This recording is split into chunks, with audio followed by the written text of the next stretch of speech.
Le ministère palestinien de la Santé a rapporté que 18 Palestiniens dont des enfants ont été tués dans une frappe aérienne lancée par des avions de guerre israéliens sur le camp de réfugiés de Tulkarm, l'attaque considérée comme la plus sanglante en Cisjordanie depuis des années. L'armée israélienne a déclaré qu'elle visait Zahi Aofi, chef du mouvement Hamas à Tulkarm en Cisjordanie. Les F-16 bombardent les civils ici pour la première fois. Et vous pouvez le voir, nous sommes une zone pleine de gens ici. C'est un génocide. L'occupation ne fait pas de distinction entre civils et armés. Nous ne sommes pas différents de Gaza et du Liban, et maintenant ici nous partageons leurs souffrances et leurs malheurs.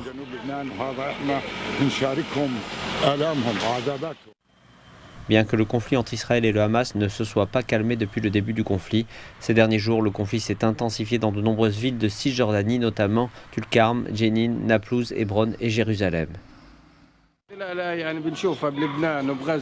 Ce que nous voyons au Liban et à Gaza se passe maintenant à Tulkarm.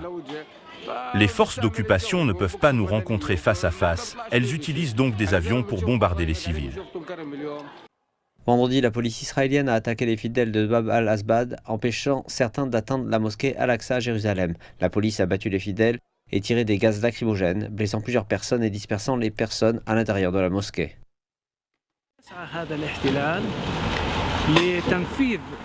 Cette occupation vise à mettre en œuvre ce que le gouvernement fasciste appelle le plan décisif, qui est le plan d'annexion, d'expulsion, de meurtre et d'emprisonnement. Cette occupation commet donc systématiquement ces crimes, détruisant les infrastructures, détruisant l'économie nationale palestinienne, appauvrissant la population et détruisant les maisons.